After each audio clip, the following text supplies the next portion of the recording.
আল্লাহ তাআলা জানায় দেন, ওয়া ইন্নামা তুওয়াফাউনা উজুরাকুম ইয়াউমাল কিয়ামাহ। মৃত্যুর মাধ্যমে আমরা নতুন এক জগতের সফর শুরু করলাম। সফর কুমিল্লা থেকে সফর শুরু, গন্তব্য হলো কক্সবাজার। এই যে সফর চলতেছে, তার মানে মৃত্যু থেকে নিয়ে কিয়ামত পর্যন্ত একটা সফর। বলে ওই কিয়ামতের দিনের ব্যাপারে আল্লাহ তাআলা বলেন, ওয়া ইন্নামা তুওয়াফাউনা উজুরাকুম ইয়াউমাল কিয়ামাহ।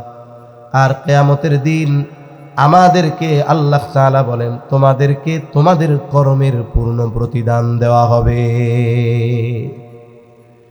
দুনিয়াতে আমরা যে যে কাজ করেছি, আমাদের এই কাজের পূর্ণ প্রতিদান, আমলের পূর্ণ প্রতিদান দেওয়া হবে কোথায়?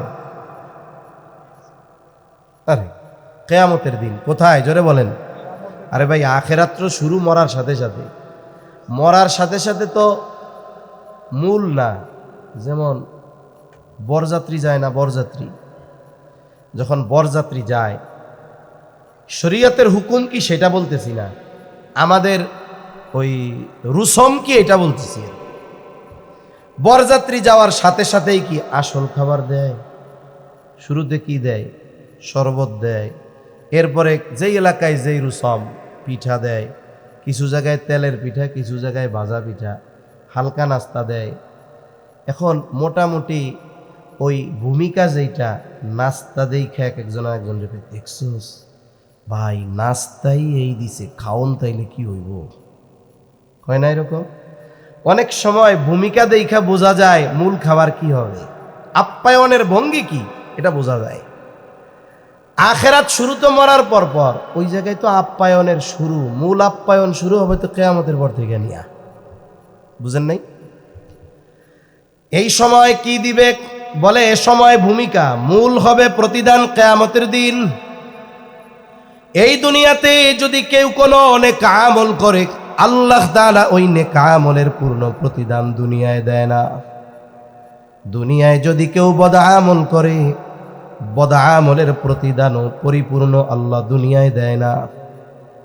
তবে হ্যাঁ, কাফের যদি দুনিয়ায় কোনো ভালো কাজ করে, কারণ কাফেরের জন্য পরকালে ভালো কোনো প্রতিদান নাই। যে বেঈমান, সে যদি দুনিয়ায় ভালো কাজ করে, আল্লাহ তাআলা তার ওই ভালো কাজের প্রতিদান যা দেওয়ার সেটা দুনিয়াতে দিয়ে দেয়, আখিরাতে তার কিছু নাই। আর ইমানদার যখন কোনো নেক কাজ করে, বলে নেক কাজের প্রতিদান আল্লাহ পরিপূর্ণ দুনিয়ায় দেয় না। ইমানদার অথবা বেঈমান উভয়ে যদি দুনিয়ায় কোনো মন্দ কাজ করে, এই মন্দ কাজের প্রতিদান আল্লাহ তাআলা দুনিয়ায় পরিপূর্ণ দেয় না। ইমানদারের ভালো কাজের পূর্ণ প্রতিদান, ইমানদার আর বেঈমান উভয়ের খারাপ কাজের পূর্ণ প্রতিদান, ইমানদারের ভালো কাজের পূর্ণ প্রতিদান আল্লাহ তাআলা কোন দিন দিবেন? আল্লাহ তাআলা বলেন, ওয়া ইন্নামা তুওয়াফাউনা উজুরাকুম ইয়াউমাল কিয়ামাহ। কিয়ামতের দিন আল্লাহ তাআলা আমাদের দুনিয়ার আমলের পূর্ণ প্রতিদান আল্লাহ দিবেন। সেই দিন কারা সফল? বলে ওই দিন যারা ডান হাতে আমলনামা পাবে তারা সফল। যাদের মিজানের পাল্লা ভারী হবে নেক কাজের ব্যাপারে, ওই দিন তারা সফল। আল্লাহ তাআলা কোরআনুল কারীমের মধ্যে জানায় দেন, মুফাসসিরিন একরাম বলেন, কিয়ামতের দিন মানুষ কয়েকটা সময়ে সবচাইতে চিন্তিত আর ভীত থাকবে। যেই সময়টাতে মানুষ একেবারে নিস্তব্ধ নীরব থাকবে, সেই সময়গুলোর মধ্যে একটা সময় হলো যখন মানুষের আমলনামা দেওয়ার ঘোষণা হবে। মনে রাখবেন, পেরেশানি এটাও একটা কষ্ট। পেরেশানি একটা কষ্ট না? মনে করেন একটা ছেলে পরীক্ষা দিছে, ম্যাট্রিক পরীক্ষা দিছে। ম্যাট্রিক পরীক্ষা যে দিছে ও জানে মূলত ওর ফলাফল কি হবে। এখন ও যা লিখছে, খাতায় লেখা এসা বাড়ি মিলাইয়া দেখে কি যা লেখছে মাগার সব ভুল। কথা বুঝেন নাই মনে হয়। এখন ও মোটামুটি কি জানে বলেন তো? 3 মাস পরে যে রেজাল্ট দিব, ওই সময় আমি বামু ঘোড়ার ডিম। ঘোড়ার ডিম তো আসলে নাই, এটা আমাদের পরিভাষা। আচ্ছা, এই যে 3 মাস সময় ওর কি আনন্দে কাটবে, খুশিতে কাটবে, পেরেশানিতে কাটবে? আবার পরীক্ষার হলে যে ভালো লেখে, ভালো লেখার পরেও সে পেরেশানিতে থাকে না? ওর আরো টেনশন বেশি, ওর আরো চিন্তা বেশি, ভয় বেশি। দেখবেন ওর চিন্তা, আরে কি হইব, মুরব্বীদের কাছে যায় বলবো একটু দোয়া করেন, আল্লাহ যেন পাশ করাই দেয়, দোয়া করেন। অথচ ও লেখছে ভালো, এরপরে ওর চিন্তা কি হবে। তার মানে বোঝা গেল কি, পরীক্ষা দেওয়ার পর যে ভালো লেখে রেজাল্ট না পাওয়া পর্যন্ত সেও পেরেশানিতে থাকে, যে মন্দ লেখে ও পেরেশানিতে থাকে। এখন আল্লাহ তাআলা হিসাবের খবর দিবেন যে এই যে আমল নামা দেওয়া হবে। এমনিতেই তো সবাই পেরেশান, চিন্তিত, রেজাল্ট ঘোষণার কথা আসবে, ওই সময়টাতে একেবারে পিনপতন নীরব, নিস্তব্ধ হয়ে যাবে সবাই। এই যে আমল নামা দেওয়া হবে, আল্লাহ তাআলা আমি আপনি দুনিয়ায় যে আমলগুলো করেছি, কর্মগুলো করেছি, সব লিপিবদ্ধ সংরক্ষণ করার ব্যবস্থা করে রাখছেন। আমি আপনি দুনিয়ায় যত কাজ করি, কোনো কাজ ধ্বংস হয়ে যায় না। এই যে কথা বলতেছি, এই কথা ধ্বংস হয়ে যায় না। আমার আগে এই যে ভাই কত সুন্দর বয়ান করছে, আমি তো প্রথম যখন মাইকের আওয়াজ পাইছি, আমার ড্রাইভার সাহেব বলতেছে দেখিস কুয়াকাটা হুজুর বয়ান করতেছে। আমি চিন্তা করলাম, আল্লাহ গো, ভুল মাহফিলে ঢুকলাম নাকি? এরকম কয়েক জায়গায় ঢুকে গেছি ভুলে, এক রাস্তায় মাহফিল। এখন যাব তো আমাদের মাসলাক আহলে হক ওলামায়ে কেরামের মাহফিলে। এখন যাওয়ার পথে এলাকার নাম ও মিল কাছাকাছি, অনেক সময় হয় না, ইউনিয়ন অনেক বড়। এখন ওই মাথা থেকে ওই মাথা 10 কিলোমিটারও হইতে পারে। ইউনিয়নের ঠিকানা দিছে, এই ইউনিয়নের মধ্যে ঢুকছি। এখন ঢুইকা দেখি যে ও আল্লাহ, এ তো দেখি অবস্থা খারাপ। আমি চিন্তা করলাম ভুল টুল হইল নাকি। মাশাআল্লাহ, অনেক সুন্দর সুললিত কণ্ঠে ওয়াজ করছেন। কণ্ঠ আল্লাহ তাআলা আরো বরকত দান করেন, বলি আমিন। তো উনি জবান হেফাজতের কথা বলছেন, তাই না? জবান, আমি আপনি যে কথাগুলো উচ্চারণ করি জানেন, সব কথা বাতাসে আছে, সব কথা বাতাসে আছে।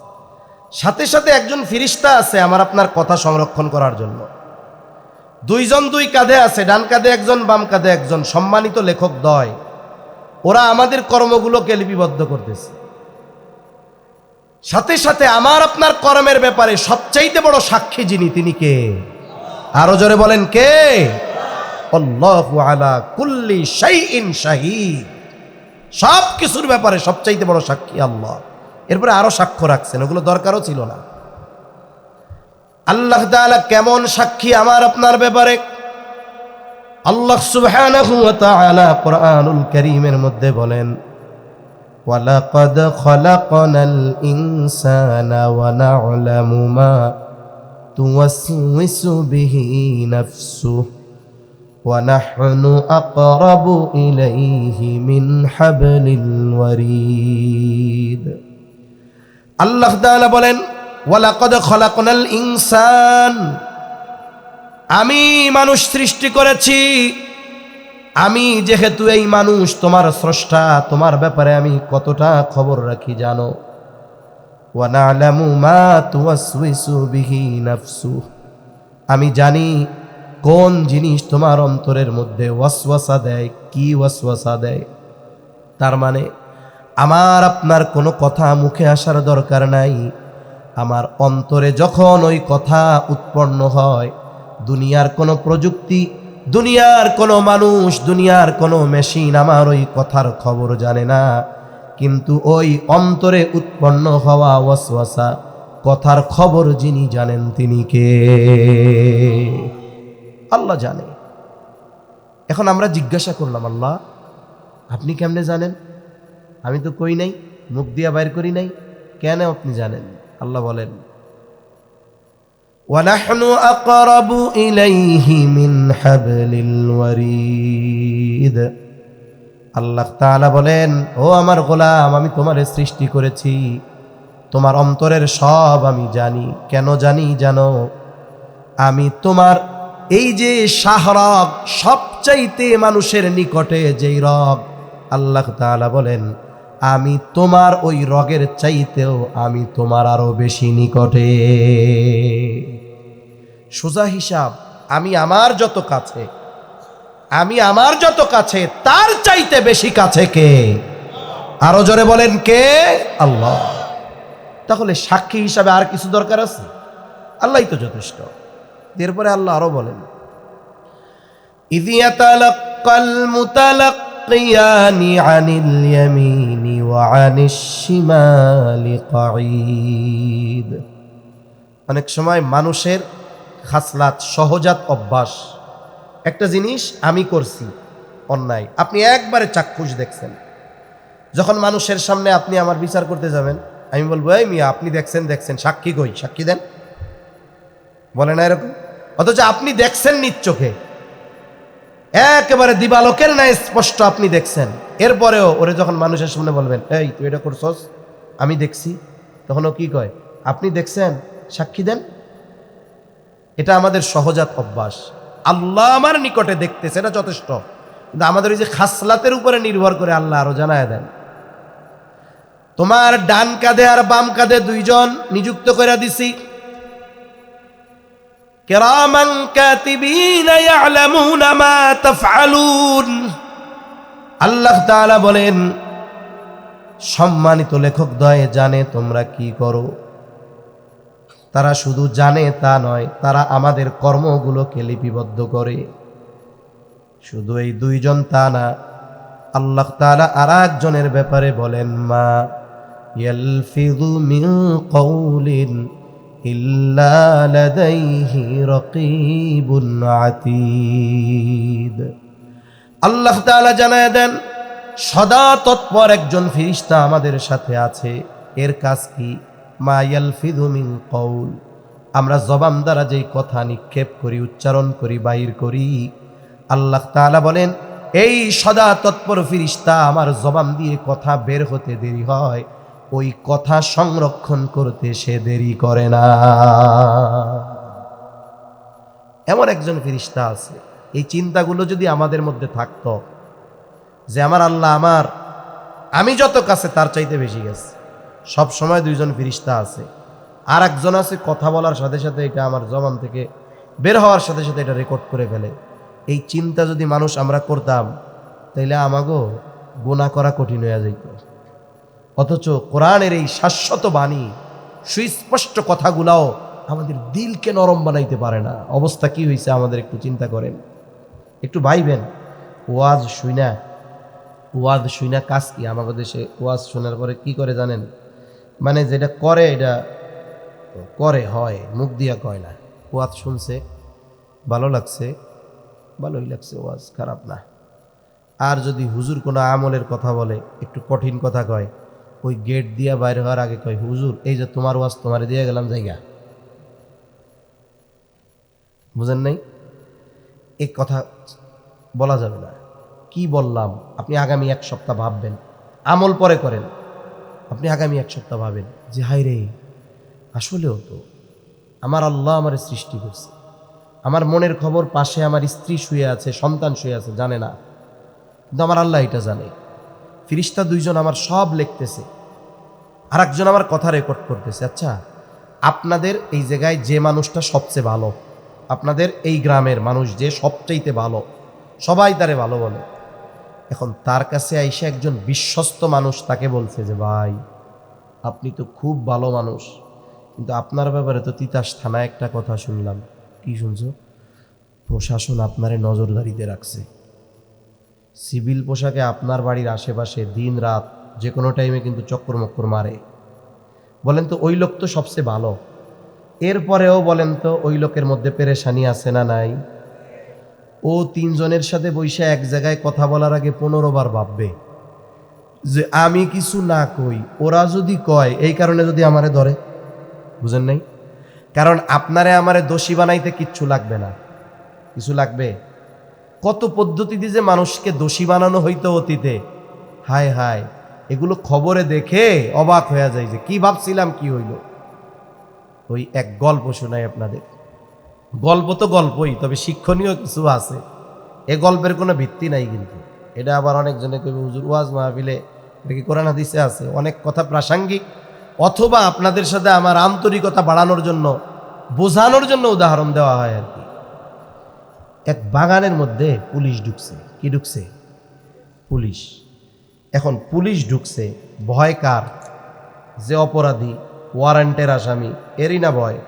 ভালো মানুষের ভয় আছে নাকি? কিন্তু পুলিশ ঢুকছে এই খবর পাইয়া আর দেখা শিয়াল চোখ মুখ বুইজা জঙ্গলের মধ্যে দৌড় শুরু করছে। প্রতিমধ্যে আর একজন থামায় গয়, ওই দৌড়াস কেন এরকম? পুলিশ ঢুকছে। পুলিশ কোথায়? চুরি করছস, ডাকাতি করছস, কিছু করছ? না না না, আমি কোনো কিছু করি, নির্দোষ। তুই দৌড়াস কেন? কারে ধরতে ঢুকছে? গন্ডার রে ধরবে, কথার কথা আর কি। তা গন্ডারের সাইজ আর পুলিশের সাইজ, শিয়ালের সাইজ কি এক? শিয়াল তো কুকুরের সাইজ, তার চেয়ে ছোট। আর গন্ডারের এক পার অর্ধেকও হবে না ওই শিয়ালের সাইজটা। তো তুই পলাইতেছস কেন? ধরবো তো গন্ডার রে, তুই তো শিয়াল। ওই ভাই, যদি গন্ডারে না পাইয়া আমারে ধইরা নিয়ে যায়, অনেক সময় আছে না, কেউ রে পাই নাই, খালি হাতে যামু, কিছু একটা ধইরা তো নিয়ে যাই। এইবার যদি আমারে ধইরা নিয়ে যায়, আমি যে গন্ডার না শেয়াল, এইটা প্রমাণ করতে আমার 1 বছর লাগবো। এই ডরে আমি ভাবতেছি। অবস্থা হলো এই রকম। কোন কথার থেকে জানি গেলাম গল্পে? কোন কথা থেকে গেছি গল্পে? মাঝে মধ্যে অসুস্থ হয়ে গেছি তো, কথা ছুটে যায় মাঝে মধ্যে। ওয়াজ শুনে ভাবতে হবে। মাশাআল্লাহ, একটা সপ্তাহ আপনি ভাবেন যে হুজুর কি বললো কথাগুলো, শুই না আমার দিকে নিক্ষেপ করে চলে যায় না। আসলে আমার মালিক আমারে দেখতেছে। এখন বলতেছিলাম ওই যে তিতাস থানায় রিপোর্ট হয়েছে, আপনারে বিশ্বস্ত একজন লোক আইসা বলছে যে আপনারে কিন্তু নজরদারিতে রাখছে। আপনি ভালো মানুষ, আপনি জানেন, এরপরেও বলেন তো চাল চলন, কথাবার্তা, চলা ফেরায় পরিবর্তন আসবে কি আসবে না? অথচ দেখেন ওই নজরদারি কত সময় করবে? ঘরের মধ্যে দেখবে না, রাত হলে দেখবে না, 24 ঘন্টা দেখবে না। অথচ আল্লাহর নজরদারি কত কঠিন দেখছেন? আমার আপনার জীবনের এমন একটা সেকেন্ড আছে যেই টাইমে আল্লাহ আমারে দেখবে না। সরে বলেন, দেখবে না? আরে ভাই, এমন একটা সময় আছে যে এই 2 ফিরিস্তা আমার থেকে 10 মিনিট আলাদা হয়ে যাবে। কিছু ফিরিস্তা আছে কিছু সময় থাকে না, কথায় শুধু কথা আসে। এক হুজুর ওয়াজ করছে, ওয়াজটা ব্যাখ্যা করে নাই, গ্রামের মানুষ তো। ওয়াজ করছে যে শোনেন, যেই ঘরে প্রাণীর ছবি থাকে, কুকুর থাকে, এই ঘরে কিন্তু ফেরেশতা আসে না। ও চিন্তা করছে ভালোই হয়েছে, আজরাইল আলাইহিস সালাম মানুষ না ফেরেশতা? ও চিন্তা করছে কুত্তা একটা নিয়ে সব সময় ঘুরমু, এখন আজরাইল আলাইহিস সালাম তাইলে আর আসতে পারবে না। মূল কথা হইল যে যেই ঘরে এই প্রাণীর ছবি টবি থাকবে, কুকুর থাকবে, এই ঘরে রহমতের ফেরেশতা ঢুকতে পারবে না। কিন্তু ও যদি পায়খানার টাঙ্কির মধ্যেও ঘুমায় থাকে, যাইয়া গলা সমান ডুবা, যে জায়গা তো না পাক, এ জায়গা ফেরেশতা আসবে না। ওর সময় যখন হবে মালাকুল মাউত যাইতে দেরি করবে। এই 2 ফেরেশতা হলো এমন 2 ফেরেশতা, জেনা করতেছো যুবক তুমি, ওই সময় দেখতেছে, লিখতেছে, তুমি যা করতেছো সব সময় এরা আছে। এই 3 জন ফেরেশতা কখনো আমাদের থেকে আলাদা হয় না। মালাকুল মাউত তো নির্দিষ্ট সময় আসে, আর 2 কাদের 2 ফেরেশতা, আর ওই কথা সংরক্ষণকারী ফেরেশতা, এরা কখনো একটা মুহূর্তের জন্য আমার আপনার থেকে আলাদা হয় না। এই চিন্তা যদি আমি আপনি যথাযথভাবে করি, কথাগুলো কার? তাহলে আমি আপনি একাকী ঘরে একটা মন্দ কথা বলবো 50 বার ভাববো বলার আগে, এটা তো রেকর্ড হয়ে যাইতেছে। এটা তো আল্লাহ কোরআনে বললেন। আধুনিক বিজ্ঞান কি বলে? আধুনিক বিজ্ঞান বলে মানুষ জবান দিয়ে যেই কথা উচ্চারণ করে, কথা সব বাতাসের মধ্যে থেকে যায়, ধ্বংস হয় না। কথা বাতাসে থাকে, উড়ে বেড়ায়। প্রমাণ কি? এই যে উজিরাকান্দি প্রবাসী ভাই ও যুব সমাজের উদ্যোগে মাহফিল, তাহলে বোঝা গেল আপনাদের এলাকার অনেক ভাইয়েরা প্রবাসে আছে। যখন আপনি আপনার প্রবাসে কোনো ভাইয়ের সাথে, বন্ধুর সাথে, সন্তানের সাথে কথা বলতে চান, বলেন তো, আপনি যখন লাইনে থাকেন, সেও যখন লাইনে, ইন্টারনেট কানেকশন চালু, অথবা মোবাইলেই ফোন দিলেন। ফোন দেওয়ার সাথে সাথে আপনি বাবা আজকে ফোন দিয়েছেন অন্য নম্বর থেকে, আপনার সন্তানের নম্বরে ফোন যাওয়ার সাথে সাথে নাম্বার লাগবে না, আপনার কণ্ঠের আওয়াজে আপনার সন্তান আপনাকে চিনতে পারবে কি পারবে না? এই যে কথাটা যে চলে গেল সেকেন্ডের ভিতরে, কোনো তার আছে? কিছু নাই। আবার শব্দটা গেছে কি, আপনি যেই টোনে বলছেন, যেই ভয়েসে বলছেন ওইভাবেই গেছে। গেল কেমনে? 15,000 কিলোমিটার দূরে আমেরিকা, 1 সেকেন্ডের মধ্যে লাইন পেয়ে গেছে। যেই আওয়াজটা গেছে হুবহু এই আওয়াজ পৌঁছায় গেছে 1 সেকেন্ডের মধ্যে। কেমনে গেল? বলে নেটওয়ার্কিং সিস্টেম। বাতাসকে ব্যবহার করে মুহূর্তের ভিতরে এই 15,000 কিলোমিটার দূরে আমার এই ভয়েস, আমার এই আওয়াজ এটাকে পৌঁছায় দিছে বাতাসের মাধ্যমে। এ কথাগুলো আছে। বিজ্ঞান বলে যে তারা চেষ্টা করতেছে অতীতের বড় বড় মনীষীদের কথাগুলো বাতাসের মধ্য থেকে তরঙ্গ আকারে আছে বের করে ওই অতীতের বড় বড় মানুষের ভয়েস, শব্দ, কণ্ঠস্বর আমাদের শোনানোর চেষ্টা করতেছে এই দুনিয়ার বিজ্ঞানীরা। তাহলে এই বুদ্ধি মানুষকে দিছেন কে? আল্লাহ দিছেন। ওই মালিক যদি কিয়ামতের দিন বলে, হে বাতাস, উজিরা কান্দির আব্দুর রহমান গোটা হায়াতে যত কথা বলেছে সব তুমি আমার কাছে হাজির করো। মানুষ যখন প্রযুক্তির কল্যাণে বিভিন্ন তথ্যের দরকার হয়, গুগলে সার্চ দেয়, চ্যাট জিপিটিতে সার্চ দেয়, যেই বিষয়টা দরকার লেখে সার্চ দেওয়ার কয়েক সেকেন্ডের মধ্যে বিলিয়ন বিলিয়ন তথ্যের মধ্য থেকে মুহূর্তের মধ্যে তার চাওয়া জিনিসটা হাজির করে। মানুষকে এই বুদ্ধি দিয়েছেন আল্লাহ। ওই আল্লাহ যদি কিয়ামতের দিন বলে, উজিরা কান্দির আব্দুর রহমান গোটা হায়াতে কত কথা বলেছে, সব কথাগুলো আমার সামনে হাজির করো, বলেন তো এই বিষয়টা আল্লাহর জন্য শুধু সহজ না অতি সহজ? অতি সহজ। সেজন্য আমার আপনার কথা, কাজ, সাক্ষ্য সব আল্লাহ রেডি রাখছে। এগুলোকে ফাইল আকারে তৈরি করা হচ্ছে। এটা দেওয়া হবে কোন দিন? কিয়ামতের দিন। জোরে বলেন কোন দিন? কিয়ামতের দিন। ওই যে আমলনামার থেকে গেছে, আমলনামা ছেড়ে দেওয়া হবে। নাম্বার যদি ঠিক থাকে, ফোন নাম্বার আমার নাম্বারে যদি আপনি ফোন দেন, অবশ্যই ফোনটা আমার নাম্বারেই আসবে। আমলনামায় রং নাম্বার হবে না, আপনারটা আমার কাছে, আমারটা আপনার কাছে যাবে না। যথাযথভাবে যার আমলনামা তার কাছে আল্লাহ পৌঁছায়া দেওয়ার ব্যবস্থা করবে। তবে আফসোসের বিষয় হলো আমলনামা সবাই ডান হাতে পাবে না। কেউ ডান হাতে পাবে, কেউ বা বাম হাতে আমলনামা পাবে। সেই দিন যারা ডান হাতে সামনাসামনি আমলনামা পাবে ওরা সফল, ওরা সুনিশ্চিত যে আমাকে অনন্তকাল জাহান্নামে থাকা লাগবে না। আল্লাহ চাইলে বিনা হিসাবে জান্নাত দিয়ে দিবে।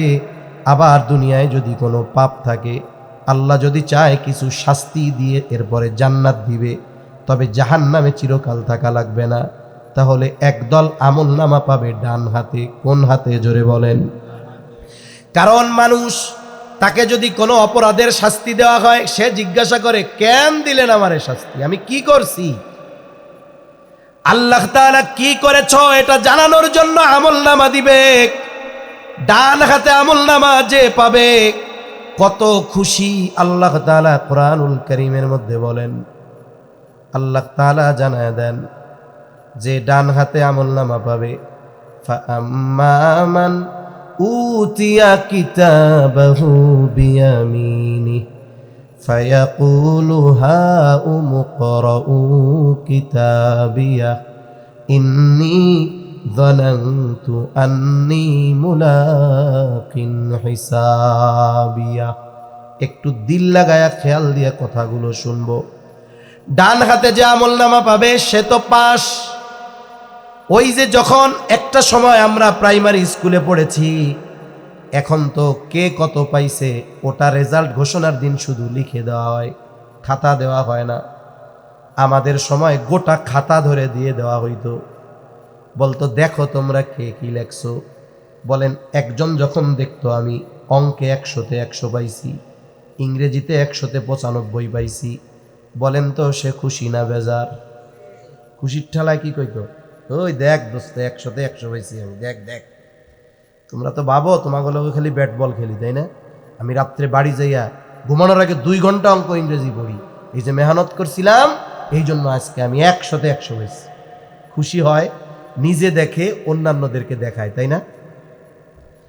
ডান হাতে যে আমলনামা পাবে ও তো আনন্দিত খুশি।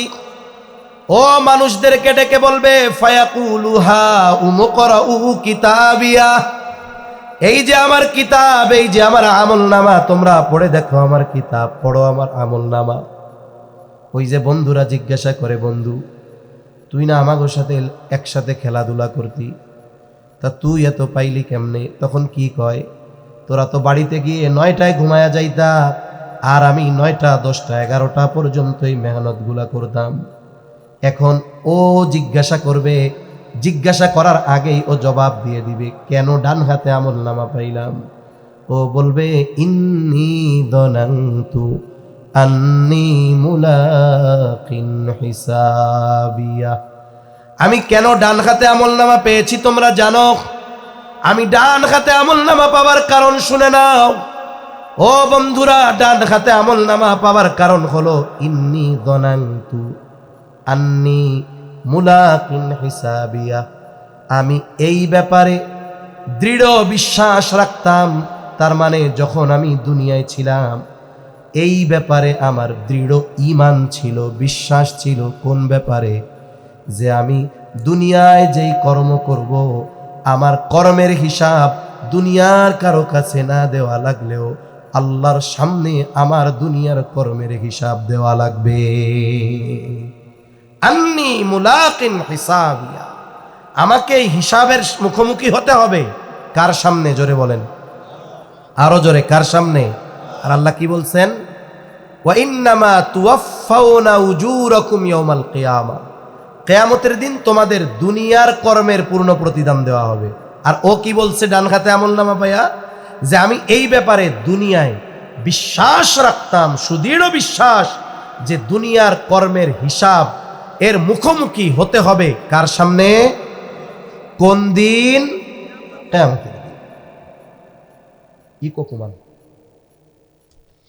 কিয়ামতের দিন আমাকে আল্লাহর সামনে আমার হিসাবের মুখোমুখি হওয়া লাগবে, ব্যাপারে আমার দৃঢ় ধারণা ছিল।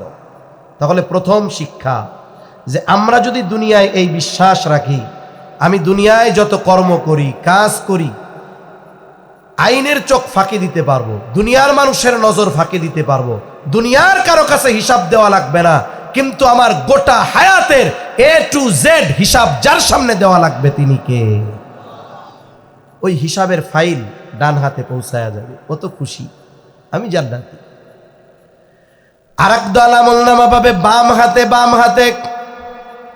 তবে বাম হাতে যারা আমলনামা পাবে এদেরকে সামনাসামনি আমলনামা দেওয়া হবে না, বাম হাতটা বুক চিরে পেছন দিকে নেওয়া হবে, এরপরে হাতে আমলনামা দেওয়া হবে। ও বুঝবে আমার আর নিস্তার নাই। এইবার আফসোস করে বলতে থাকবে, ওয়া আম্মা মান উতিয়া কিতাবাহু বিশিমালি ফায়াকুলু ইয়া লাইতানি লাম উতা কিতাবিয়া ওয়া লাম আদরি মা হিসাবিয়া ইয়া লাইতাহা কানাতিল কাদিয়া মা আগনা আন্নি মালিয়া হালাকা আন্নি সুলতানিয়া। দুনিয়াতে কিছু মানুষ আছে আল্লাহকে ভুলে যায়। ভুলে কেন? বলে ক্ষমতা পেয়ে আল্লাহকে ভুলে যায়।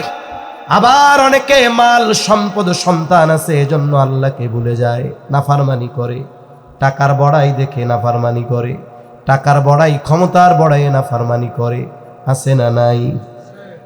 ওই মানুষগুলো আল্লাহর নাফরমানি করেছে, ঈমান থেকে দূরে সরেছে, বেঈমান। বাম হাতে আমলনামা। এইবার আফসোসের সাথে বলবে, ইয়া লাইতানি লাম উতা কিতাবিয়া, হায় দুর্ভোগ, হায় রে আমার পোড়া কপাল, আমি যদি এই আমলনামা না পাইতাম। আমি যদি এই আমল নামা না পাইতাম কতই না ভালো হইতো। ওই যে আমাদের ছোটবেলা প্রাইমারি স্কুলে যখন খাতা দেওয়া হইতো, কেউ অঙ্কে 100 পাইতো, কেউ 2টা ঘোড়ার ডিম পাইতো। অঙ্কের ভুল কি? অঙ্কে তো একটা ভুল হইলেই ওটা শেষ। এই জন্য মাঝে মধ্যে অনেকে পাইতো কত? 00, খালি একটা নাই। এখন যেই ফেল হইছে, ওরে যদি কোনো দোস্ত কয়, দোস্ত দেও তো তোমার খাতাটা, ও তো 100 পাইছে, তুমি তো 2টা ঘোড়ার ডিম পাইছো, লজ্জায় দেখাইতে চায় না, তাই না?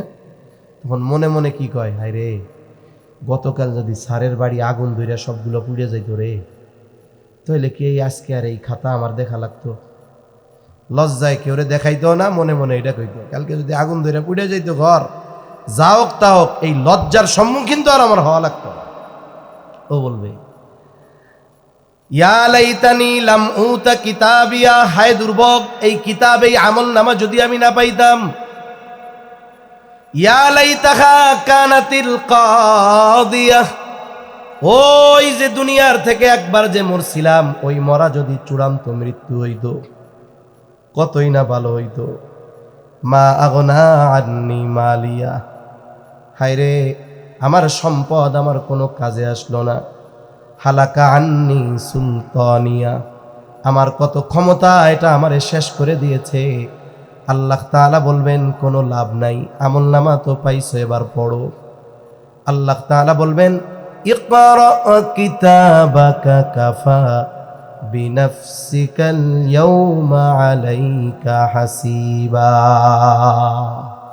আল্লাহ তাআলা বলবেন, ইকরা কিতাবাক, তুমি পড়ো তোমার কিতাব, পড়ো তোমার আমল নামা, তোমার হিসাবের জন্য তুমি নিজে যথেষ্ট।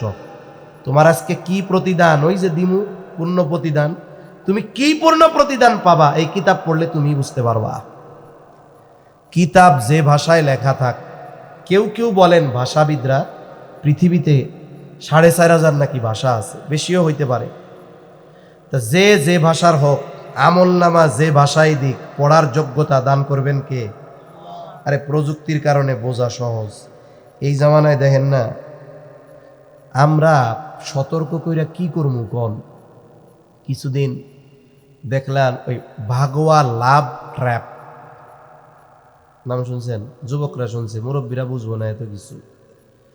ভাগোয়া লাভ ট্র্যাপ, তার মানে অমুসলিমরা, হিন্দুরা তাদের পরিচয় গোপন করে মুসলিম মেয়েদের সাথে সম্পর্ক করে, অনেক সময় বিবাহ করে, অনেক সময় ব্ল্যাকমেইল করে, জেনা করে, ধর্ষণ করে, একটা ট্র্যাপে ফালায় পরিচয় গোপন করে। এই ট্র্যাপ শুধু যে এখন ন্যাশনাল তা না, এটা এখন ইন্টারন্যাশনালভাবে ছড়ায় পড়ছে, আন্তর্জাতিকভাবে। কয়েকদিন আগে দেখলাম চীনের ভাষা কেউ পারে না এই জায়গায়, চায়না ভাষা, ভাষা তো বহুদূর, ও আল্লাহ, এর একটা অক্ষরও আমি চিনি না। কিছু ভাষা আছে তো 2-1টা অক্ষর শব্দ বোঝা যায়, চেঁচু পেঁপু কি কয় না কয় বোঝা যায়।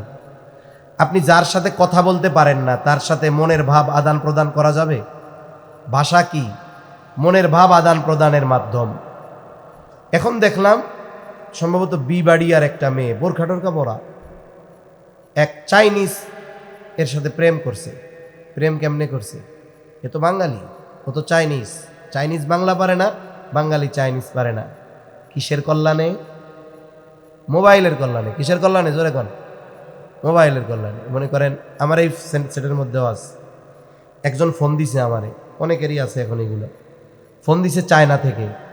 আমার এই জায়গায় অটোমেটিক অপশন উঠে যে আমি যদি চাই, ওইটাতে যখনই চাপ দিব, ও ওর চায়না ভাষায় বলবে, আমার স্ক্রিনে ওর কথাগুলো বাংলায় উঠতে থাকবে। এখন আমি কি করব?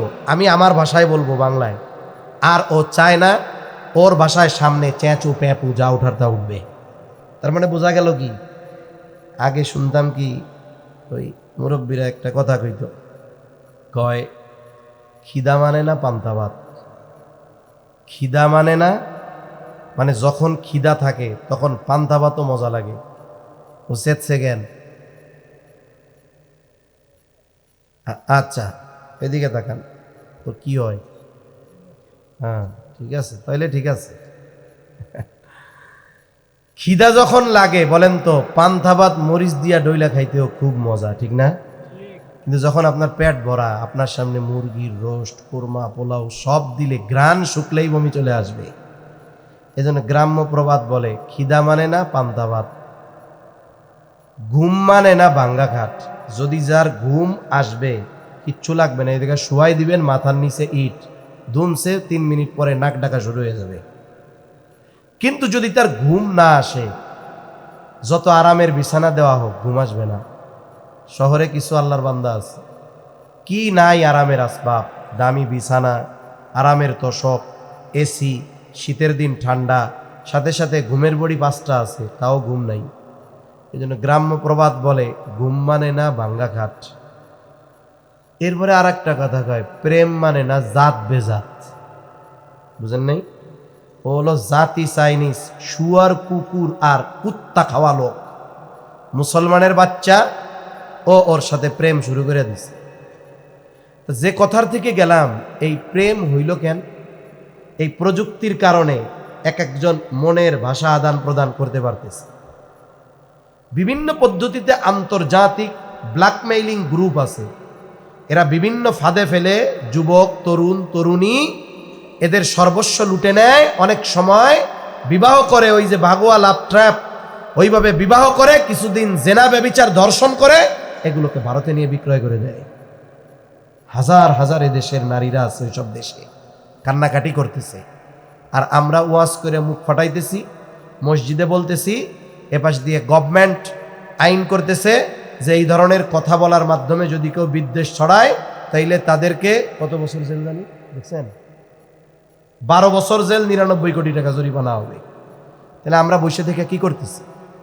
আমাদের সজাগ এবং জাগ্রত থেকে এর প্রতিবাদ করা দরকার, ঠিক কিনা বলেন? এখন যে কথার থেকে গেলাম, যে ভাষা না বুঝলেও কথাবার্তা বলার মাধ্যমে দুনিয়ায় আছে না নাই? এই বুদ্ধি মানুষকে দিছে কে? আল্লাহ দিছে।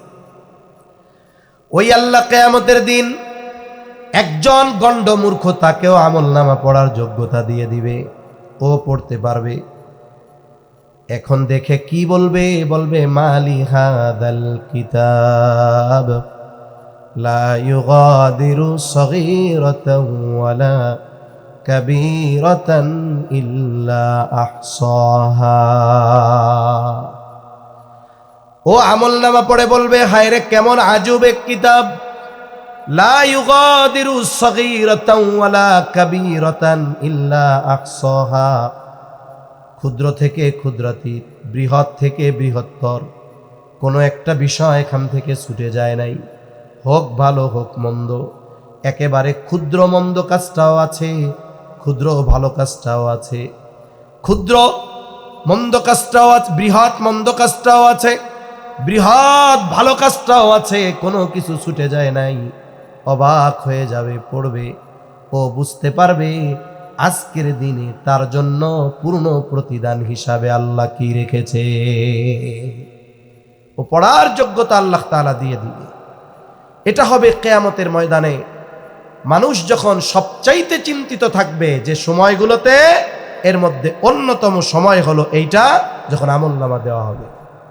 এখন বলেন, ওই দিন কি কেউ আমরা চাইব যে আমার আপনার আমলনামায় পাপ থাক, গুনাহ থাক, অথবা আমলনামা আমি বাম হাতে পাই? এটা কি কেউ চাই আমরা? জোরে বলেন, কেউ চাই? তাহলে আমাদের কি করণীয়? কি করণীয় বলেন? মৃত্যুর প্রস্তুতি নেওয়ার দরকার আছে না নাই? মৃত্যুর প্রস্তুতিতে থাকতে হবে। ডান হাতে আমলনামা পাবার কাজ আমাদেরকে করতে হবে। কিন্তু আফসোস, আমরা কি সেই কাজ করতেছি? জোরে বলেন, করতেছি? তাহলে আমাদের পরকাল কেমনে সুন্দর হবে? যদি কাজ না করি, কবর থেকেই পানিশমেন্ট শুরু হয়ে যাবে। আখিরাতে তো আমাদের পূর্ণ প্রতিদান আছে। যদি ভাগ্য কারো খারাপ হয়, আমলনামা যদি বাম হাতে চলে আসে, তাহলে ঠিকানা তার জাহান্নাম। ভাগ্য যদি সুপ্রসন্ন হয়, এই দুনিয়ায় একটু ভালো কাজ যদি আমরা করি, তাহলে আমার ঠিকানা তো জান্নাত, আমলনামা ডান হাতে, ঠিক কিনা বলেন? এজন্য দুনিয়া সাজাবো কেমনে? বলে 3 প্রশ্নের আলোকে। কয় প্রশ্নের আলোকে? জোরে বলেন। একটা হাদিস পড়ছিলাম, আলোচনা অন্যদিকে নিতে চাইছিলাম, কিন্তু ওই দিক থাক, আমরা এই বিষয়গুলো নিয়েই শেষ করি। 3 প্রশ্নের আলোকে জীবন সাজাতে হবে। কোন 3 প্রশ্ন? বলে কবরে গিয়ে যেই 3 প্রশ্ন করা হবে, এই 3 প্রশ্ন কে জানেন না? একটু হাত উঁচা করেন তো। কবরে 3 প্রশ্ন করা হবে, সবাই জানেন? আলহামদুলিল্লাহ। শুধু আপনারা আমরা না, যদি কোনো অমুসলিম যে ধর্মের হোক ওরে যদি জিজ্ঞাসা করেন জানোনি কবরে 3 প্রশ্ন করা হবে, হাদিসে আছে, ও বলবে খালি জানি, উত্তর সহ আমি জানি। দুনিয়ার পরীক্ষার সিস্টেম হলো যে লেখাপড়া করে পরীক্ষার হলে গেলে সে প্রশ্নের জবাব দিয়ে দিতে পারে। দুনিয়ার হলে 3 পদ্ধতিতে পাশ করা যায়। কয় পদ্ধতিতে? জোরে গণ। 3 পদ্ধতিতে। জোরে বলেন কয় পদ্ধতিতে? 3 পদ্ধতিতে। ওকে ওনার কাছে কিছু চায় নাকি? হ্যাঁ, কি চায়? কিছু চায়? চাইলে দিয়ে দেন। হ্যাঁ, জালাল আউযুবিল্লাহি মিনাশ শাইতানির রাজিম পড়া বুঝেন। তাহলে দুনিয়ার পরীক্ষায় পাশ করা যায় কয় পদ্ধতিতে? বৈধ অবৈধ মিলা। একটা হলো একজন ছেলে ভালো মতো সব পড়ছে, যার সামনে পুরা বই চোখের সামনে, ওরে প্রশ্ন যা করা হোক ও জবাব দিতে পারবে কি পারবে না? তাহলে 1 নাম্বার পদ্ধতি, ভালোভাবে লেখাপড়ার মাধ্যমে পাশ করা যায়।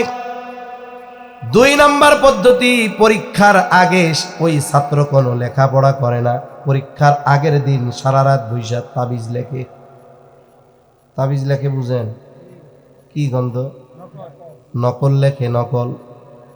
ওরা নেওয়ারও পদ্ধতি জানে। হলের মধ্যে যায়, যেই প্রশ্নগুলো আসে আর চিন্তা করে আনছি নাকি তাবিজ। এবার বন্ধুরে কই, বন্ধু লাইগা গেছে, জানছি সব আইছে। ও নকল করে পাশ করে। 3য় পদ্ধতি, এটা হলো সুপারম্যান বলা চলে, এই যোগ্যতা যার। কিছু শিক্ষার্থী আছে, পরীক্ষা যেহেতু দিয়েছি আমি দেখেছি, মাদ্রাসায়, আমাদের কমি মাদ্রাসায় সুযোগ কম, আমি আলিয়া থেকে পরীক্ষাগুলো দিছি কামেল পর্যন্ত। কিছু ছাত্র আছে ও মাদ্রাসায় পরীক্ষা দেয়, সারা জীবন কিছু পড়ে নাই। আল্লাহ এদের কি যোগ্যতা দিছে, ওর চোখ এক জায়গায় আর কলম আর খাতা এক জায়গায়, ওর চোখ আর এক জায়গায়। মানে ওর খাতা ওর দেখা লাগে না, ও আর একজনেরটা দেখে ওর হাত অটোমেটিক খাতার মধ্যে লেখা হয়ে যায়। এরকম কিছু যোগ্যতা সম্পন্ন ছাত্র আছে না? আর একজনেরটা দেখা পাশ করলো। এখন এক্সামিনার যিনি খাতা দেখবেন, তার কি বোঝার উপায় আছে যে ও কোন পদ্ধতি অবলম্বন করছে? এক্সামিনার উত্তরের আলোকে ওরে পাশ করায় দিবে। নকল কইরা করুক, আর একজনেরটা দেখা করুক, আর লেখাপড়া কইরা করুক। কিন্তু কবরের যেই 3 প্রশ্ন, এটা মুখস্থ করলে জবাব দেওয়া যাবে না। কেউ যদি চিন্তা করে এই 3 প্রশ্ন এমন ভাবে ঠোঁটস্থ করব, হাদিসের মধ্যে আসছে কবরে রাখার পর মানুষ যখন কিছু দূরে চলে যাবে, আমাকে প্রশ্ন করার জন্য ফেরেশতা চলে আসবে, মুনকার নাকির। আমারে আয়েশা জিজ্ঞাসা করার আগে আমি টপ টপ করে কমু, প্রশ্ন এই জবাবেই। এই চিন্তা কইরা যদি সে মুখস্থ করে, বলেন তো কাজ হবে নাকি? অথচ সে যদি বলে, আবার যদি ওসিয়ত করে যায় সন্তানদেরকে, ও আমার সন্তান, কবরে 3 প্রশ্ন করা হবে, ফেরেশতা আসবে, ভুইলা যায় কিনা তার ঠিক আছে নাকি? এক কাজ কইরো, প্রশ্ন 3টা একটা কাগজে লেখা কাফনের মধ্যে দিয়ে দিও, নকল নিয়ে যাবে। বলেন তো জবাব দেওয়ার উপায় আছে নাকি? কেন নাই? কারণ দুনিয়ার প্রশ্নের জবাবের সম্পৃক্ততা ওইগুলার সাথে, আর কবরের 3 প্রশ্নের জবাবের সম্পৃক্ততা দুনিয়ার কর্মের সাথে, দুনিয়ার আমলের সাথে সম্পৃক্ত ওই 3 প্রশ্নের জবাব। এজন্য আমরা যদি দুনিয়ায় ওই 3 প্রশ্নের আলোকে দুনিয়ার জীবন সাজাই, কোনো ব্যক্তি কানে শোনে না, বধির আছে না, কানে শোনে না, বোবা, কথা কইতে পারে না। অধিকাংশ বোবা যারা, এরা কানে শোনে না, বধির থাকে। এই বোবাদেরও ভাষা আছে, বাংলাদেশে মাদ্রাসা আছে, কথা কইতে পারে না, কানেও শুনে না। ওদের জন্য মাদ্রাসা আছে, একটা সাংকেতিক ভাষা আছে, ওই ভাষায় ওরা কোরআনের হাফেজ হয়। সুবহানাল্লাহ বলেন। এখন ও জীবনে শুনে নাই, কারণ ওর তো কানেই শুনে না, কিন্তু ও যে কোনো পদ্ধতিতে এই 3 বিষয়ের উপরে দুনিয়ায় আমল করছে, ও তো আখেরাতে কামিয়াব। ও তো আখেরাতে সফল। এখন এই 3 প্রশ্ন কি? 1 নাম্বার প্রশ্ন, মার রব্বুকা, তোমার রব কে? জোরে বলেন তো, আমাদের রব কে? রব মানে কি জানেন? রব মানে সোজা হলো যিনি দেন আমাদের সব। তিনি হলেন কে? রব। যিনি দেন সব, প্রয়োজন যেটা চাওয়া লাগে না, বিনা চাওয়ায় অতি প্রয়োজনীয় জিনিস আমাদের সহজে যিনি দেন তিনি কে? আমার আপনার রব এমন রব যেটা আমার আপনার জন্য সবচাইতে বেশি জরুরি, ওইটা আল্লাহ সবচেয়ে সহজে আর বেশি দেয়। আমরা কি মনে করি? যে বেকার ও মনে করে আমার চাকরি দরকার রে, যার খাবারের অভাব ও মনে করে আমার খাবার দরকার রে। ওরে ভাই, আরে মানুষের কাছে অভাবে পড়লে প্রতিবেশী আত্মীয় স্বজনের কাছে গেলে 1-2 বেলা খাওয়াবে। চাকরি আজ না হোক, তুমি চাকরি না পাইলা কিছু কাজ করতে পারবা, কিন্তু বলেন তো যদি অক্সিজেন না পাই কয় ঘন্টা বেঁচে থাকবো? অক্সিজেন ছাড়া 5 মিনিট বেঁচে থাকা সম্ভব? তাহলে বেঁচে থাকার জন্য যেই জিনিসগুলো সবচেয়ে বেশি দরকার, এর মধ্যে যেটা দরকার সেটার নাম অক্সিজেন। আল্লাহর নিজাম এটা। হায়াত তো আছেই, সাথে সাথে যেই আসবাবগুলো আল্লাহ বেঁচে থাকার জন্য নির্ধারণ করছেন, এর মধ্যে সবচাইতে গুরুত্বপূর্ণ কি? অক্সিজেন, শ্বাস প্রশ্বাস ঠিক থাকা। আচ্ছা, যে ব্যক্তি চাকরি করে, মাস শেষ হইতে এখনো 20 দিন বাকি, চাউলের বস্তায় আছে 6 কেজি চাল, লাগবে হলো 10 কেজি চাল, এখনো 6 কেজি আছে, ওই ব্যক্তির পেরেশানি শুরু হয়ে যায়। ঘর থেকে মহিলারা বলে, এই যে চাউল আছে আর 6 দিন যাবে, বাকি 4 দিন চলবেন কেমনে?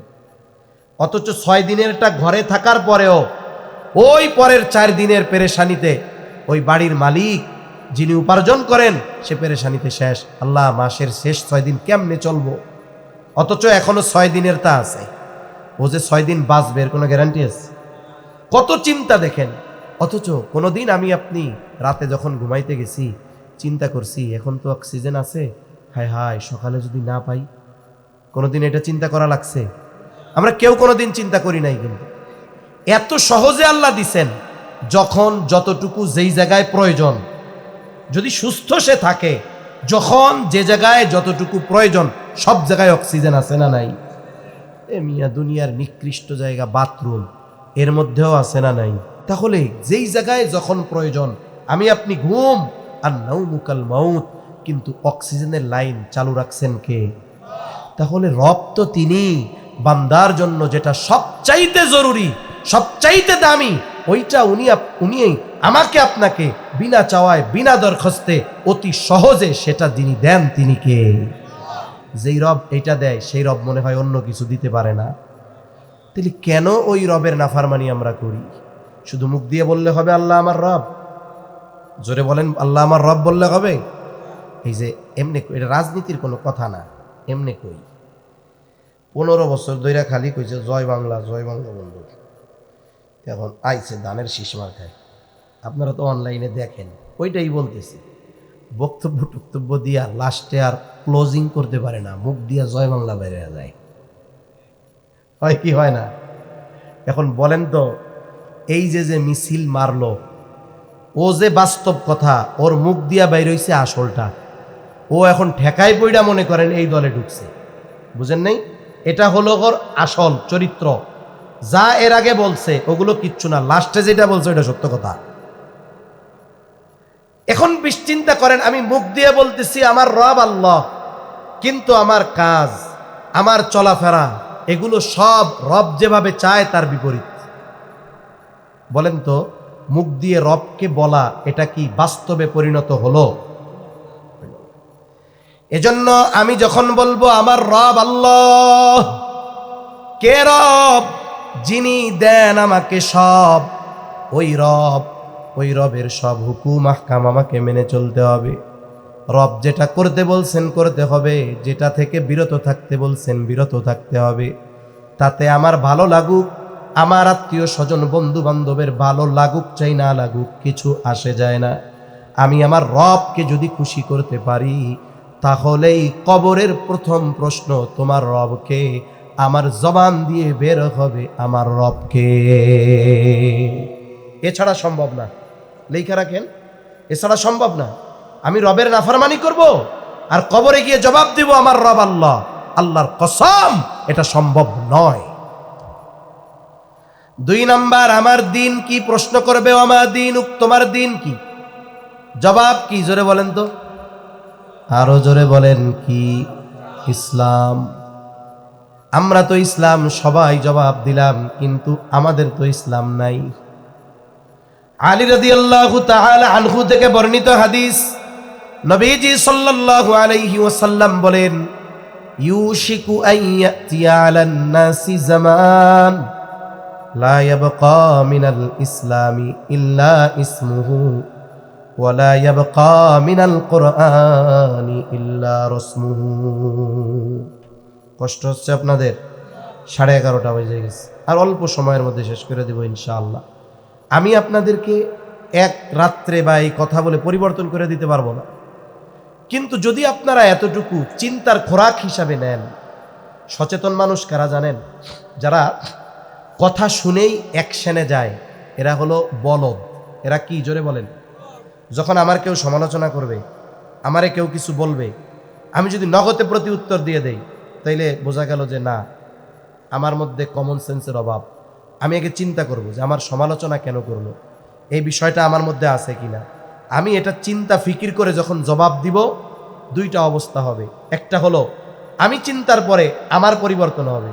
2 নাম্বার, যদি জবাব দিতে হয় তাহলে আমার জবাবটা সুন্দর, সুগুছালো এবং কার্যকারী জবাব হবে। নাহলে কি হবে? ঠাস ঠাস করে বললাম, প্রতি উত্তর আসলো, এতে কোনো লাভ হবে না। এজন্য আমি যদি আপনাদের মাথায় একটু চিন্তার খোরাক দিতে পারি, যে একটু চিন্তা করেন যে আজ রাতটাও হয়তো এই ছোট চিন্তা বড় পরিবর্তনের কারণ হয়ে যেতে পারে। দেখেন না, ছোট্ট এক শব্দ 15 বছরের 16 বছরের চেয়ার খসায়া দিতে পারে। শব্দটা কি ছিল বলেন তো?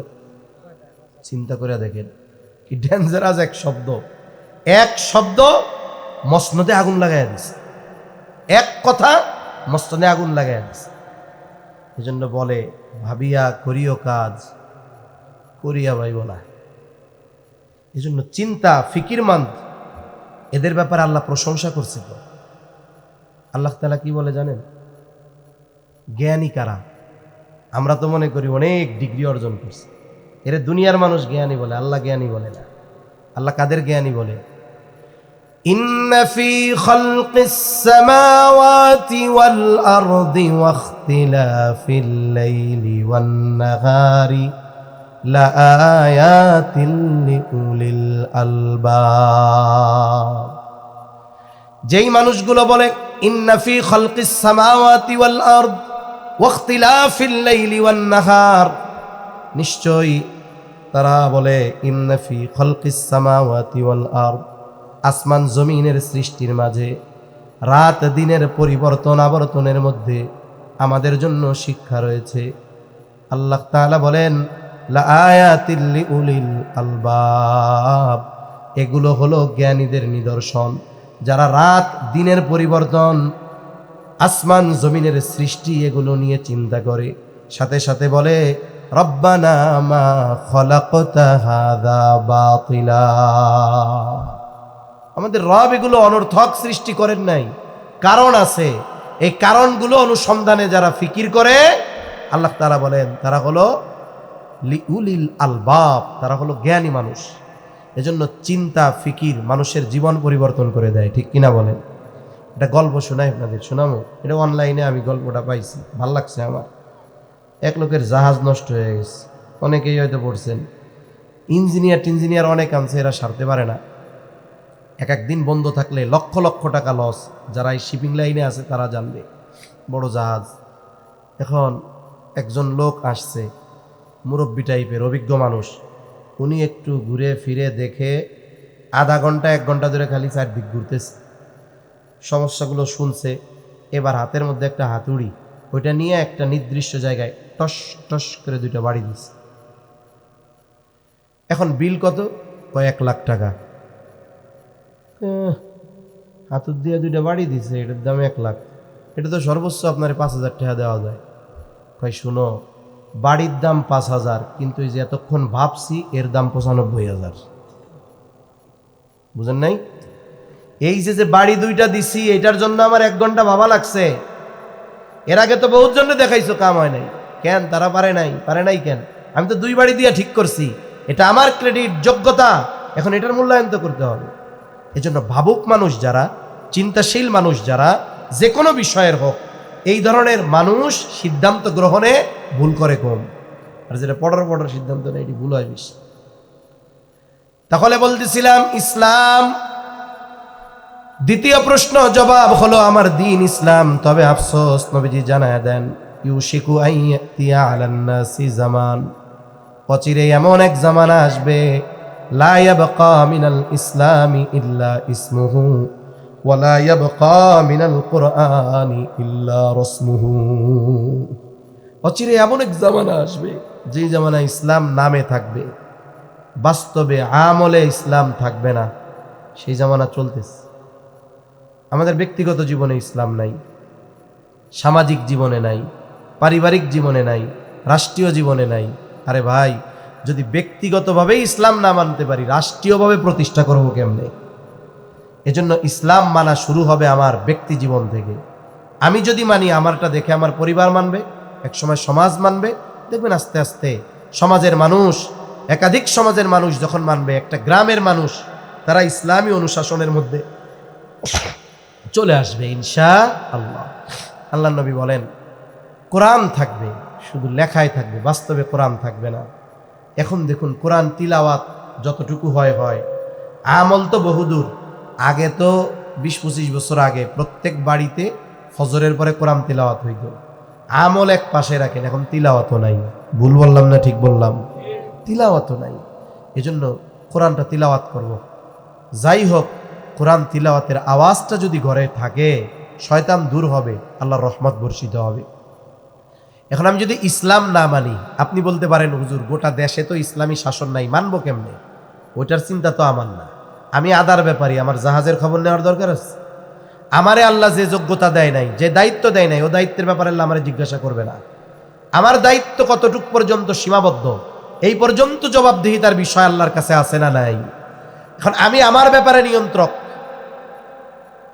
আমি যদি ইসলাম না মানি, তাহলে আল্লাহর কাছে জবাব দিতে হবে, তুমি ইসলাম মানো নাই কেন? আমি আমার পরিবারের অভিভাবক, আমার পরিবারকে আমি দ্বীনের উপরে চালাই নাই, ইসলাম মানাই নাই, আল্লাহর কাছে জবাব দিতে হবে কেন পরিবারকে ইসলাম মানাও নাই।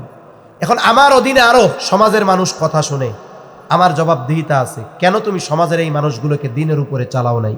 তার মানে আমার যতটুকু ইসলাম মানার অ্যাবিলিটি আল্লাহ দিছে, এতটুক যদি না মানি, আখেরাতে বাঁচার উপায় আছে?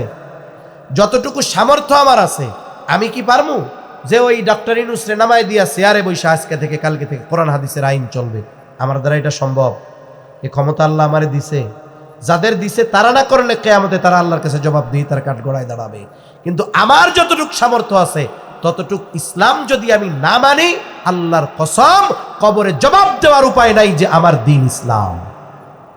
এজন্য অনেক ভাই বৈশা থাকে রাষ্ট্রীয়ভাবে ইসলাম প্রতিষ্ঠা হোক, এরপরে আমি শুরু করব মনে সব। ও চিন্তায় যদি বৈশা থাকেন তাহলে মরছেন। কি করব? যতটুকু সামর্থ্য এতটুকু ইসলাম মানব, বাকি বিষয়ের জন্য আমার অবস্থান থেকে প্রচেষ্টার দোয়া চালায় যাব যে আল্লাহ আপনি আমার এইটুক সামর্থ্য দিয়েছেন, এতটুকু ইসলাম পালন করার ক্ষেত্রে আমি কোনো কার্পণ্যতা করি নাই, কিন্তু এর বেশি ক্ষমতা তো আল্লাহ আমারে দেন নাই। এখন আমার দোয়া ছাড়া আর পথ নাই। আপনার কাছে দোয়া করেছি, হৃদয় দিয়ে আকুতি করেছি, হায় আল্লাহ আমাদের দেশ সহ গোটা দুনিয়াতে ইসলামী হুকুমত আপনি কায়েম করে দেন। আমার এই দোয়া করার ক্ষমতা ছিল, আল্লাহ এটা করছি। সেজন্য যতটুকু মানার অ্যাবিলিটি আছে ওটুকু না মানলে কবরেও ছাড় নাই, আখেরাতেও ছাড় নাই। 3 নাম্বার প্রশ্ন, নবীজিকে দেখায়া বলা হবে মা হাদার রাজুলুল্লাযী বুইসা ফীকুম, অথবা প্রশ্ন করা হবে ওমান নাবিয়্যু, তোমার নবীকে। এখন যেই ব্যক্তি নবীর মোহাব্বত নাই, নবীর সুন্নাত নাই, আমার আগেও ভাই বইলা গেছে, সে ব্যক্তি নবীর আদর্শের উপরে যে নাই, সে বলতে পারবে না আমার নবী মুহাম্মাদুর রাসূলুল্লাহ সাল্লাল্লাহু আলাইহি ওয়াসাল্লাম। আর যে নবীর আদর্শের উপরে আছে, নবীর সুন্নাত মতাদর্শ মেনে নিয়েছে, ও সাথে সাথে বলবে হাদা নবিয়ুনা মুহাম্মাদুর রাসূলুল্লাহ সাল্লাল্লাহু আলাইহি ওয়াসাল্লাম। এখন বলেন এই 3 প্রশ্নের জবাব যখন হলো, সে পরীক্ষায় পাস না ফেল? আরো জোরে কন, আর 5 মিনিট একটু চিল্লান, বলেন পাস না ফেল? এখন পাস যখন হইছে, পাশের ঘোষণা দিবে আল্লাহ। কে দিবে?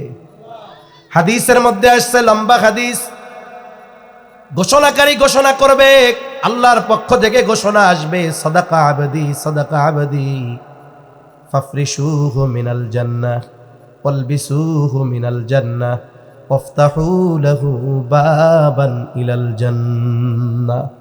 ঘোষণাকারী ঘোষণা দিবে, আল্লাহর পক্ষ থেকে ঘোষণা আসবে, আমার এই বান্দা সত্য বলেছে, পরীক্ষায় পাশ করেছে, তার কবরে জান্নাত থেকে বিছানা এনে বিছায়া দাও, তাকে জান্নাতের পোশাক এনে পরায়া দাও, সাথে সাথে তার কবরের সাথে জান্নাতের সাথে দরজা খুলে দাও। হাদিসের মধ্যে কবরের অবস্থা কয়েকভাবে আসছে, কথা শেষ আমার। দুনিয়াতে এক এক মানুষের এক এক জিনিস প্রিয়। একজনের প্রিয় কি, যে সে ছুটির দিন খালি ঘুমায়। আছে না কিছু মানুষ, শুক্রবার বন্ধুরা কায় আজকে ক্রিকেট খেলি, কেদার বেড়া সারা সপ্তাহ ঘুমাইতে পারে নাই, আজকে ফজরের থেকে ঘুম তুমে একবারে জুমার নামাজ পর্যন্ত। আবার কিছু বন্ধু আছে, যত পরিশ্রম করুক সপ্তাহে, ওই শুক্রবারের দিন ফজরের পরে আজকে কোনো কিন্তু কিছু খেলা হবে মাঠে, চলো খেলাধুলা করে। কিছু বন্ধুর পছন্দ কি, যে এক সপ্তাহ অফিসে গেছি, কাজ করছি, কারোর সাথে খবর নাই, শুক্রবার বিকালবেলা সবাই এক জায়গায় করবে, এই বন্ধুরা আইসা আড্ডা মার, গল্প টল্প করবে আর কি। এক একজনের এক এক জিনিস প্রিয়, কবরে ওইরকম দেওয়া হবে। কারণ বর্ণনা এক একটা এক এক রকম। মুহাদ্দিসিনে কেরাম বলেন, যার যেটা পছন্দ আল্লাহ তাআলা সেটা দিবে। কারণ একজনের ঘুম খুব প্রিয়, বুঝেন নাই? কি প্রিয়? ঘুম। ওরে বলবে নাম কানাউমাতিল আরুস, ঘুমা, নতুন জামাই যেমনি ঘুমায়।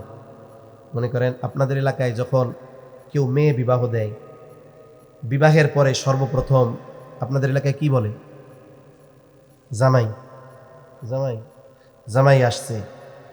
অনেকে আসে না নতুন জামাইরে দেখার জন্য। এখন জামাই ঘুমাইতেছে, এখন কেউ যদি আসে, যত গুরুত্বপূর্ণ ব্যক্তি আসুক, শাশুড়ি কি কয়, শ্বশুর কি, জামাই ঘুমাইতেছে, এরকম বলে কি বলে না? এই কোনো ডিস্টার্ব করা যাবে না, পরে এসো, পরে এসো, যাও যাও। তার মানে নতুন দুলা যখন ঘুমায়, কেউ ডিস্টার্ব করতে দেয় না। তা ফেরেশতারা বলবে, তুমি তো পরীক্ষায় পাস, তোমার দুনিয়া আরাম ছিল না, ঘুম প্রিয় ছিল, তুমি ঘুমাও, নতুন দুলা যেমনি ঘুমায় তুমি এরকম ঘুমাইতে থাকো, কেউ তোমার ডিস্টার্ব করবে না। সুবহান। এখন আরেকজনের কাম কাজ কি, বলে ওর একা একা ভাল লাগে না, ওর হলো আড্ডা দিতে ভাল লাগতো, গল্প করতে ভাল লাগতো। কোনো চিন্তা করবে, কবরে এতদিন থাকবো, এই লম্বা সফর একা একা কেমনে হবে? আলমে বরজখ, মৃত্যু পরবর্তীকালীন সময়, এটা লোকচক্ষুর অন্তরালের জগৎ, আমরা দেখতে পারবো না। এই সিদ্ধান্তই কার? অবিশ্বাসের সুযোগ আছে? নাই। এখন ও তো আছে ওই জায়গায়, এখন ও হঠাৎ করে দেখবে সুদর্শন এক যুবক তার দিকে আসতেছে। অনেক সময় এমনিই সবার টেন্ডেন্সি ওই রকম, যে আপনি একা বসে আছেন, অপরিচিত একজন লোক আসছে, চেহারাটা ভালো, জেন্টেল, ভদ্র মনে হচ্ছে, ওর আগমন আপনাকে মানসিকভাবে প্রশান্তি দিবে, আনন্দ দিবে। আরেকজনকে আপনি চিনেন না, কিন্তু ওর চলা ফেরা এমন, এইরকম ঘাড় ভেগা করে হাঁটতেছে, সিগারেট টিগারেট নেশা কইরা চেংড়ি হয়ে গেছে, ঠোঁট কালা, চোখ দুইটা এরকম কালো হয়ে গেছে, ওরে দেখা মাত্রই মেজাজটা খারাপ হয়ে যাবে। ও দেখবে যে সুদর্শন এমন একজন যুবক তার দিকে আসতেছে, দুনিয়ায় ওরে জীবনেও দেখে নাই। এবারও জিজ্ঞাসা করবে, কে হে তুমি যুবক, তোমারে তো চিনলাম না। ও বলবে, তুমি আমারে চিনতে পারো নাই? আমি হইলাম দুনিয়ার, তুমি যে নেক আমলগুলো করছো এগুলা, তোমার নামাজ, তোমার রোজা, তোমার উত্তম চরিত্র, তোমার দান সাদকা, আল্লাহ তাআলা আমাকে তোমার ওই নেক কর্মগুলোকে এই সূরত দিয়া তোমার কাছে পাঠাইছে। তুমি চিন্তা করো না, আমি তোমার সাথে আছি। কোন পর্যন্ত জানো? আমি তোমাকে জান্নাতে না পৌঁছাইয়া তোমার থেকে পৃথক হব না। সুবহান। এই যে তার আখেরাতের পরকালের সফর কত সুন্দর। ঠিক এর বিপরীত হবে যারা দুনিয়ায় ওই 3 প্রশ্নের আলোকে আমল করবে না, প্রশ্ন করবে, জবাব দিতে পারবে না। আল্লাহর পক্ষ থেকে ঘোষণা আসবে, কাযাবা আবদি, কাযাবা আবদি, ফাফরিশুহু মিনান নার ওয়ালবিসুহু মিনান নার ওয়াফতাহু লাহু বাবান ইলান নার। তো মিথ্যা বলছে। জাহান্নামের আগুনের বিছানায় না বিছায়া দাও, জাহান্নাম থেকে আগুনের পোশাক পরায়া দাও, জাহান্নামের সাথে তার কবরের সাথে দরজা খুলে দাও। ওই ব্যক্তির কবর হবে রাউদাতুম মিন রিয়াদিল জান্নাহ, জান্নাতের একটা বাগান, আর এর কবরটা হবে জাহান্নামের একটা গর্ত। এই অবস্থায় চলতে থাকবে। একটা সময় এই অবস্থার শেষ হবে। তবে যে আরামে থাকবে ও মনে করবে এটা মনে হয় জান্নাত, আর যে কষ্টে থাকবে ও মনে করবে এটা মনে হয় জাহান্নাম। আর এক গল্প মনে পড়ছে, শুনাই। টাইম যাইতেছে, অনেক কষ্ট হইতেছে নাকি। আমি জীবনে প্রথম সিলেট গেছি। প্রত্যেকটা এলাকার একটা প্রচলন আছে না ভাই, গিয়া পৌঁছাইছি দুপুর 2:30 3টার দিকে। আপনাদের এলাকায় যদি কেউ দুপুর 2:30টার দিকে আসে, আপনারা কি ওই এক দেশের মানুষ আছে? দুপুরবেলা আমার এক আত্মীয় গেছে কলকাতা বেড়াইতে গেছে। এর আগে ওই এলাকার এক লোক আমাকে বাংলাদেশে আসছে, ওনার বাসায় 1 সপ্তাহ থাকছে। আসছে ইলিশ মাছের সিজনে, ধুমছে ইলিশ মাছ খাওয়াইছে, প্রচুর মেহমানদারি করছে। এখন ওই লোক কলকাতা গেছে বেড়াইতে। এখন গেছে কোন টাইমে? দুপুরের টাইমে। 1 সপ্তাহ থাকছে।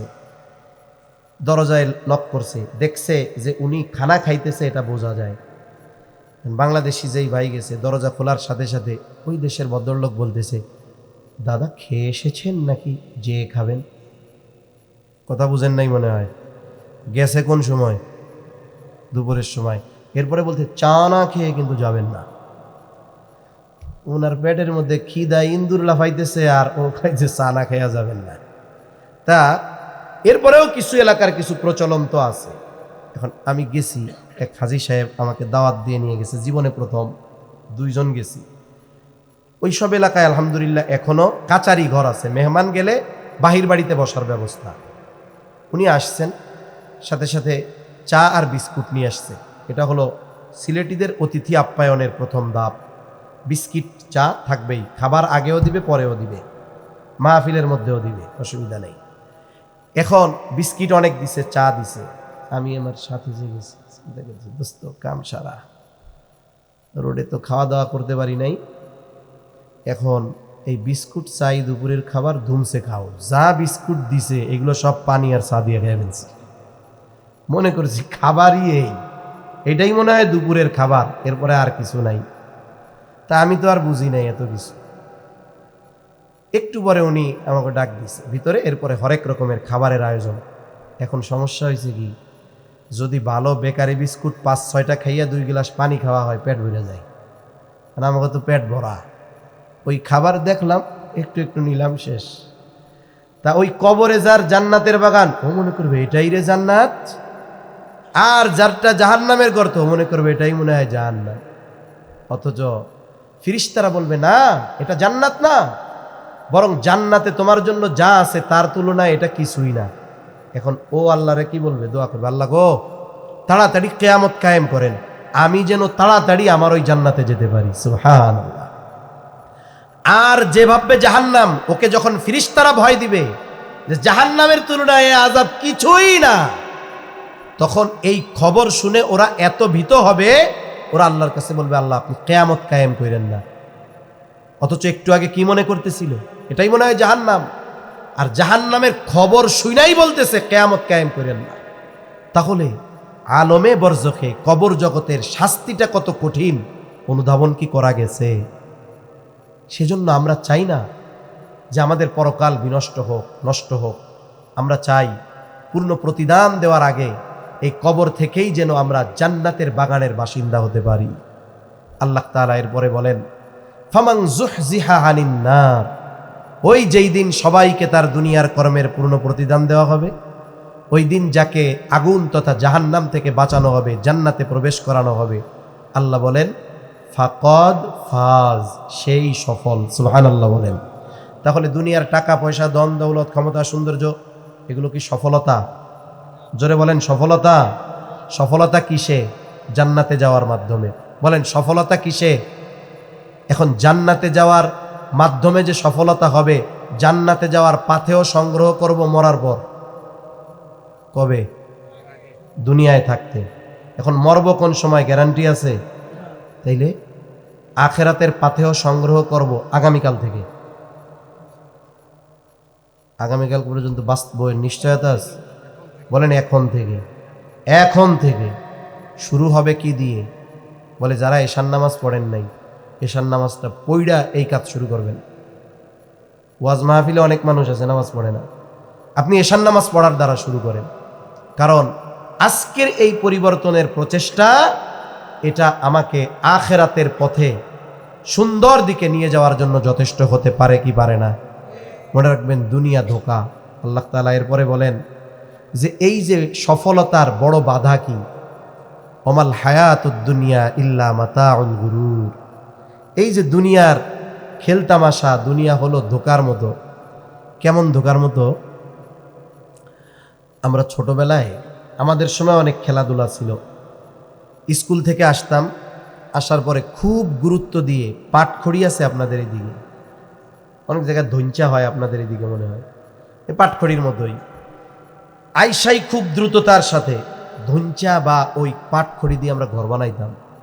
এর উপরে কলার ছাউনি দিতাম, পাতা দিতাম, সাইড দিয়ে কলার পাতা দিয়ে আমরা বেড়া দিতাম, সুন্দর ঘর হইতো। এত যত্ন করে বানাইছি ঘরটা, যে আজান দিত লাথি একটা মাইরা ভেঙে চুরা চুরা যেতাম। দুনিয়াটা ঠিক এরকম এক ধোকার জায়গা।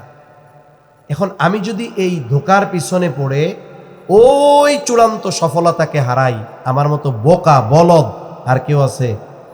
এজন্য নবীজি বলেন, প্রকৃত চালাককে, চালাক হলো সে অল্প দিনের দুনিয়াকে কাজে লাগায়া অনন্তকালের জান্নাতের মালিক হয়।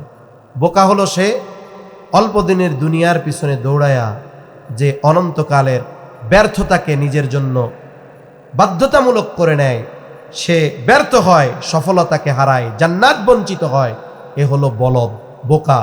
এখন আমরা বোকা হব না চালাক হব? বলেন, আমরা আল্লাহর রসুলের ভাষায় চালাক হব।